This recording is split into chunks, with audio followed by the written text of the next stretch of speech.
தெரியுதா? ம், ஓகேவா? ம், என்ன சாமி கையில் கையில் வச்சுருக்கீங்க, கையில் கொடுத்துருக்கீங்க.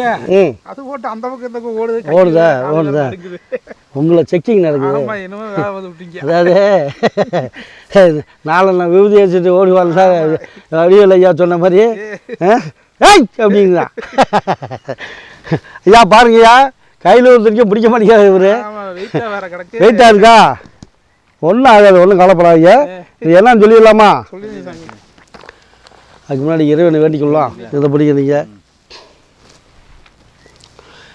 ஓம் ஸ்ரீ கைலாச கம்பளி சட்டமில்லாத திருமல கலசம் வளர்ச்சியா எல்லாமல்ல இறைவன் எல்லுக்குள் வீட்டும் நோயிட்ட வாழும் ஒரு வீட்டை செலுத்திக் கொள்ளட்டும். இந்த காணாத கால சேனலை பார்த்துக்கொண்டு என் உயிரின் மேலான ரத்த சொந்தங்கள் செத்தவர்கள் மாதாபிதா குருதேவிகள் சகோதரர்கள் லேயர்கள் அனைவருக்கும் அவளிய குடும்பத்தாருக்கும் அந்த எல்லாமல்ல இறைவன் சித்திரப்பர்கள் எனக்கு சொல்லிக் கொடுத்தவங்கள சொல்ல முடிய ஆசி பரிமாணம் கழித்து வேதாளமிலை வினாபிரம ஆசியை விடையெல்லாம் எடுத்து வச்சு முருபெருமான ஆசி நோயற்ற வாழும் குறைவற்றை செலுத்தி கொடுத்து தங்கள் அனைவரும் இருக்கின்ற சகோதரமா சோகாரிகள் அனைத்து நீக்கி சகோதரமா சோகாரியத்தோட பல்லாண்டு பல்லகோடி 100,000 ஆண்டு சகல சௌபாயத்தை இறைவன் அல்புரியட்டும். அந்த வராகி அம்மா தாயோட ஆசியும் சிவசக்தி ஆசியும் வாழை சொர்பியோட தாயோட ஆசியும் அனைத்து குலதெய்வ ஆசியும் கூட இருந்து சகல சௌபாயத்தை கொடுக்கட்டும். அந்த சின்ன கருப்பு பெரிய கருப்பு பாண்டியமணி அனைத்து குலதெய்வங்களும் கூட இருந்து சகல சௌபாயத்தை கொடுக்கணும் வாழ்த்து வழங்கி இந்த பதிவு கொடுக்குறோம். இப்போ பார்த்தீங்கன்னா ஏற்கனவே நாங்கள் சொல்லியிருக்கோம் மணி மந்திர ஔஷதம் அப்படின்னு சொல்லக்கூடியதில் 3 பிரிவில் மணி என்பது கால நேரட்டம், மந்திரங்கிறது இறைவனை பிரார்த்தனை பண்ணது, ஔஷதங்கிறது மெடிசன். அப்படினால இந்த 3மே நம்ம சொல்கிறோம். இந்த 3ல் வந்து இப்போ வந்து நவக்கிரகத்தில் வந்து சூரியன் அப்படின்னு சொல்லக்கூடிய ஹெட் ஆஃப் சேவர் தான் நவக்கோள்களுக்கு. அப்பேற்பட்ட அந்த சூரியனை பற்றி நம்ம சொல்ல போகிறோம். அந்த சூரியன் என்பது நவக்கோள்களில் சுற்றி வரக்கூடியது. மற்ற கிரகங்கள் 9 கிரகத்தில் 8 கிரகங்கள் சுற்றி வருது. சூரியன் நடுமையமாக இருக்குது சாஸ்திரம்னு சொல்லுது, விஞ்ஞானம் ஏற்றுக்குது. இப்போ வந்து இந்த சூரியன் வந்து ஜாதகத்தில் வந்து அப்பாவாக வர்றார்.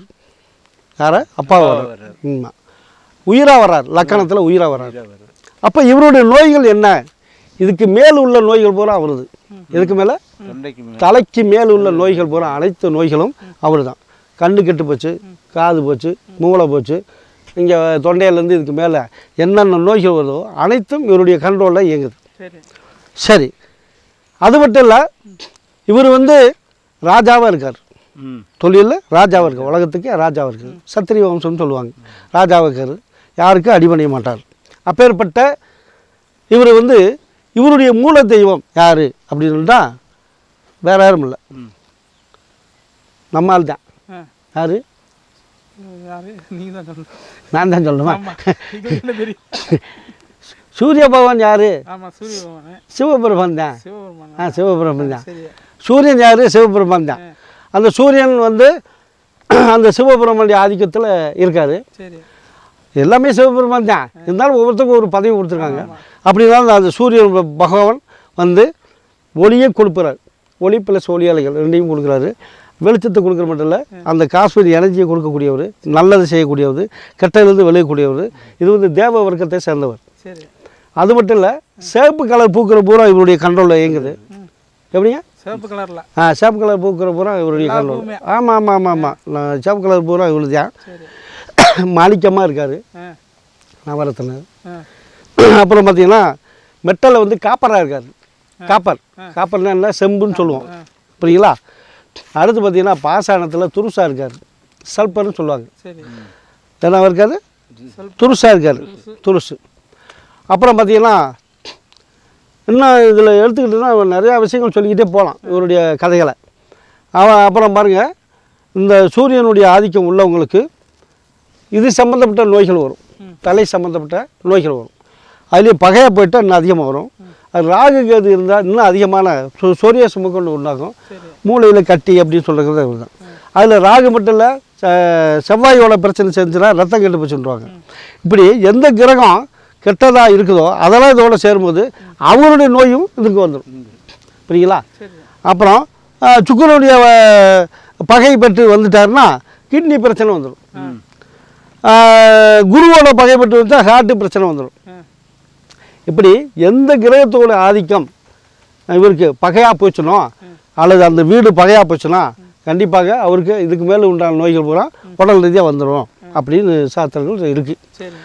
சரி, இப்போ இருக்குதுன்னு வச்சுங்க, இதை எப்படி நம்ம தீர்க்கிறது? நோயை தீர்க்கணும்ல. அதுக்கு நோய் வந்து சேப்பு கலர் பூக்கிற அத்தனை பூக்கள் உள்ள மூலிகை, பாசானம் இல்லாத மூலிகளை, அதாவது பாய்சன் இல்லாத மூலிகை நம்ம சாப்பிட்லாம். இப்போ சேப்பு கலர் பூ என்ன இருக்குது? செம்பருத்தி இருக்குது, ஈஸியாக கிடைக்கக்கூடியது. இது மாதிரி நிறையா பூக்கள் இருக்குது, அது ஈஸியாக கிடைக்கக்கூடியது செம்பருத்தை. மற்றெல்லாம் இருக்குது, ஆனால் அது ஈஸியாக கிடைக்காது. அப்போ பாய்சன் மூலிகை எது சாப்பிடக்கூடாது, அதுக்காக சொல்ல வரோம். அப்போ இது சாப்பிடும்போது என்னென்னா அதுக்கு உண்டான நோய்கள் தீரும். இது வந்து மூலிகையில் 10-20% தான் தீரும். ஆனால் இவருடைய மெட்டல் இருக்கு இல்லையா, இவருடைய மெட்டல் செம்பு, காப்பர், அதை செந்தூரம், பஸ்பம், சுண்ணம், கட்டு, கலங்கு அந்த மாதிரி செஞ்சு அதை அரிசியில் சாப்பிட்லாம். அப்படி சாப்பிட்டு வந்தால் அந்த நோய்கள் குணமாக உண்டான வாய்ப்பை கொடுக்கும். இதோட ராகு பகையாக இருந்தாருன்னு வச்சுக்க, சூரியாசம் கொடுப்பார், குஷ்டம் குறையெல்லாம் கொடுப்பார். அப்போ ராகுக்கு உண்டான மூலிகை சேர்த்து கொடுக்கணும், அதுக்கு உண்டான மருந்து சேர்த்து கொடுக்கணும், மெட்டலும் சேர்த்து கொடுக்கணும் பார்வை பண்ணி. அப்போ இப்படி முறையாக செய்யும்போது அதுக்கு உண்டான வேலைகள் செய்வார். அது மட்டும் இல்லை, இது சூரியனுக்கு உண்டான ரசமணி. இது சூரியனுக்கு உண்டான ரசமணி. பார்த்தீங்களா, இந்த ரசமணி, இந்த சூரியனுக்கு உண்டான ரசமணினா இது வந்து பாதரசம், அடுத்து நம்ம இது காப்பர் சல்பேட்னு சொல்லுவோம்.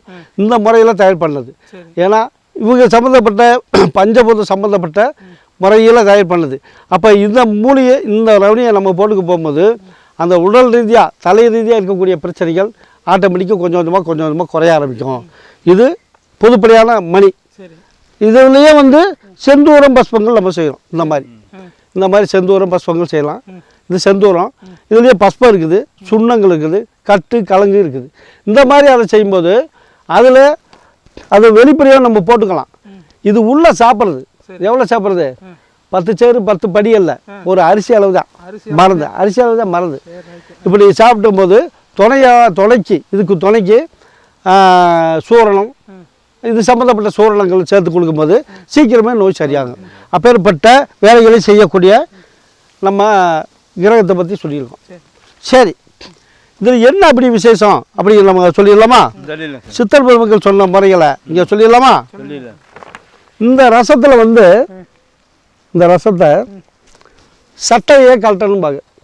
நம்ம எப்படி சட்டை போட்டிருக்கோம் அது மாதிரி இதுக்குள்ள சட்டை இருக்கும், அழுக்கு. அந்த அழுக்கு இருக்கு, நாங்கள் குருமருந்தை வச்சுருக்கோம். அந்த குருமருந்தை அப்படியே காட்டியிருங்க சாமி. அந்த கீழே இப்போ பார்த்தீங்கன்னா இதில் 7 சட்டை இருக்குது. இந்த 7 சட்டைங்கிறது அழுக்கு நீக்கணும்னா அது என்னமோ நிறையா இருக்குது, செய்யலாம். ஆனால் சிம்பிளான வேலையில் எங்கள் குருமார்கள் சொல்லிக் கொடுத்த வித்தை இது. மாஸ்டர் வாத்தியார் குரு முப்பு என்று சொல்லுவாங்க. இந்த குரு முப்பை கொஞ்சோண்டு போட்டு கலக்குனா அதில் உள்ள கலங்கு பூரா காணாமல் போயிடும். 7 சட்டை காலந்து போயிடும்.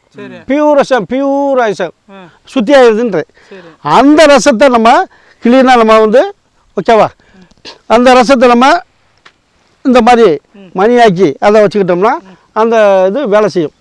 இதுவே செந்தூரம், பஸ்மம், சுண்ணம், கட்டு, கலங்கு செஞ்சு சாப்பிட்றோம். இப்போ பார்த்தீங்கன்னா இந்த ரசம் என்ன செய்யும் அப்படி சித்தர்கள் சொன்ன முறையை சொல்லிடுவோமா?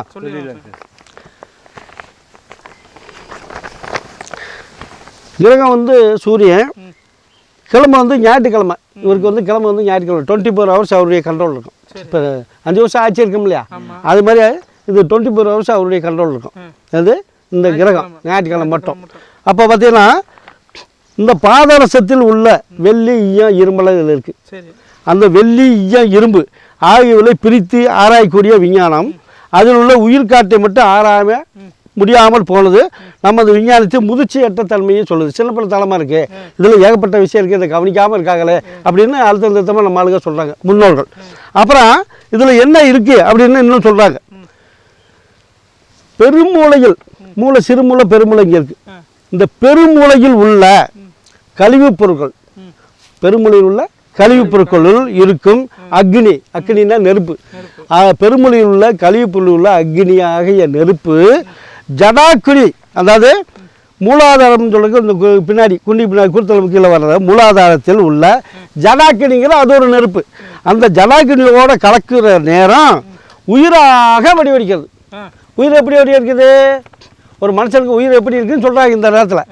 எப்படின்னா பெருமூளை, சிறுமூளை, பெருமூளையில் உள்ள கழிவுப் பொருள். இப்போ ரொம்ப நம்மையா ஒரு உதாரணத்துக்கு சொல்லிடுறோம். இப்போ சாணம் இருக்குது, பசுமாடு சாணம். அந்த சாணத்தை ஒரு சட்டியில் போட்டு ஒரு கிணத்து மாதிரி போட்டு மூடி அதுலேருந்து நெருப்பு வெடிக்கலையா, எரிவாயு எடுக்கல, எடுத்தாலும் இல்லையா? அதே மாதிரி நம்ம சாப்பிடக்கூடிய உணவு எல்லாம் ரெடியாகி இங்கே சிறுமுள்ள பெருமுள்ள ரத்த ஓட்டத்தில் ஓடுது. ஓடும்போது அதுலேருந்து வரும்ல கழிவு, அந்த கழிவு தான் ஜடாக்கினின்னு சொல்கிறாங்க. பெருமூளையில் உள்ள கழிவு புல் இருக்கிற ஜடாக்கினியோட மூலாதாரம் சொல்லி கீழே இது கரண்டியா, இது ஏர்த்தியா? மூலாதாரத்தில் உள்ள கழிவு பொருளில் உள்ள ஜடாக்கு, அதாவது எப்படின்னா பெருமூளையில் உள்ள கழிவு பொருளுக்கு அக்னி மூலாதாரத்தில் உள்ள ஜடாக்கினியோட கலக்கும் வரும். அந்த அக்னி இந்த அக்னியோடு சேரும்போது உயிராக வடிவடிக்குது. அப்போ ஒரு மனுஷனுக்கு எப்படி உயிர் இருக்குதுன்னு அழகாக சொல்லிட்டாங்க, புரியுங்களா? அப்புறம் பார்த்தீங்கன்னா அப்பேற்பட்ட உயிராக வடிவளிக்கிறது. இப்படிப்பட்ட தன்மை, இந்த உயிரை வடிவளிக்கக்கூடிய தன்மை இந்த பாதரசத்தில் உள்ள அக்கினி நீருக்கு மட்டுமே இருக்கு. அக்கினா இதுக்குள் நெருப்பு இருக்கு, தண்ணியா ஓடுதா? அப்ப நீர் இருக்கா? இதுக்குள் நெருப்பு இருக்குதுங்கிறாங்க. அக்கினி நீருக்கு மட்டுமே இருக்குன்றாரு, உயிர் இதுக்குள்ள இருக்குங்கிறாரு, புரியுதா? இப்படிப்பட்ட அக்கினியை பிடித்து செயலாக்கும் நேரம் எல்லா உயிரினங்களும் நோயுண்டி சோர்வுண்டி மரணமின்றி வாழலான்ட்டாங்க. எப்படிங்க? இதை முறையாக செஞ்சு சாப்பிட்டோம்னா நோயின்றி சோர்வுண்டி மரணமின்றி வாழலான்னு அவங்களே சொல்லிட்டாங்க. அப்பேற்பட்ட வில்பதி உள்ளது இந்த பாதரசம். அதைத்தான் சூரிய பகவானா வச்சிருக்காங்க. இப்ப புரியுங்களா? சூரியன் அப்பேற்பட்டாலும் தெரிஞ்சுக்கிட்டீங்களா? அப்பேற்பட்ட சூரியனுடைய பவரானதுதான் இந்த பாதரசம். இந்த பாதரசத்தை நீங்க இந்த மாதிரி மணியாக வச்சுக்கிட்டாலும் சரி, மணியாக போட்டுக்கிட்டாலும் அந்த வேலையை செய்யும். உள்ளேயே இந்த மாதிரி மருந்தாக சாப்பிட்டாலும் அந்த வேலையை செய்யுங்க, அழகாக குறிப்பிட்டு சொல்லிட்டாங்கன்னு சொல்ல வரேன். குறிப்பிட்டதை சித்தர் பெருமக்கள் சொன்ன பிரகாரம் நம்ம செய்து கொடுக்குறோம். எல்லாரும் இதை எப்படி செய்யணும்னு அடுத்த பதிவில் நம்ம காட்டுவோம். இப்போ 9 நவக்கோள்களை பற்றி நம்ம சொல்லிக்கிருக்கோம். மணி மந்திர அவசரம் இதுவே நம்ம செந்தூரம் பசவம் சுண்ணம் கட்டுக்கலங்க செஞ்சு சாப்பிட்டுக்கிட்டு இதை இந்த இடுப்பில் போட்டு மணியை வச்சுக்கிட்டோம்னா மணி அப்படின்னு சொல்லக்கூடிய கால நேரத்தை விதியை ஜெயிக்கக்கூடிய எல்லாமே படைத்தது. அதே சமயம் மந்திரம் என்று சொல்லக்கூடிய வாசுகத்தை எடுத்து கொடுக்கக்கூடிய ஆற்றல் படைத்தது. அதே சமயம் நோய் நொடிகளை வரவிடாமல் தடுத்து நோயை நீக்குவது ஆற்றல் படைத்தது அப்படின்னு நம்ம இதை சொல்லியிருக்கோம். சொன்ன மட்டும் உண்மையாக தான். அதனால் நீங்களே இதை அனைவரும் பயன்படுத்திக் கொள்ளுமாறு கேட்டுக்கொள்கிறோம். ஒரு மரம் வளர்ப்போம், சுற்றுச்சூழலை பாதுகாக்க வேண்டும் என்று கூறிக்கொண்டு உங்கள் அனைவரும் விடைபெறுகிறோம். அடுத்த பதிவுக்கு, அதாவது இப்போ சூரியன் சம்மந்தப்பட்ட இது மட்டும் சொல்லியிருக்கோம். இப்படி ஒவ்வொரு கிரகத்தையும் 9 நவக்கோள்கள் சொல்லிட்டு 9 நவக்கோளுக்கு பின்னாடி மணி மந்திர ஔஷதங்கள் தலைப்பில் சில முக்கியமான அறிவறிய ரகசியங்களை சொல்வோம் என்று கூறிக்கொண்டு உங்கள் அனைவரும் விடைபெறுகிறோம். திண்டுக்கல் மாவட்டத்தில் ரசவத ஔஷத பாலகிருஷ்ணன், மருத்துவக்குளம் கருணாநிதி ஐயா, கேரளாவுக்கு சிசிர் ஐயா, முருகர் ஐயா மற்றும் இதில் சம்மந்தப்பட்ட அனைவருக்கும் கோடான கோடி வணக்கங்கள் வாழ்த்துக்கள் தெரிவிக்கின்ற உங்கள் வீடு திண்டுக்கல் இருக்குது. ஞாயிற்றுக்கிழமையாக பார்த்தவங்க இந்த 1 ஒன்று வச்சவங்க டவுன் பஸ் பூரா அதில் வருது.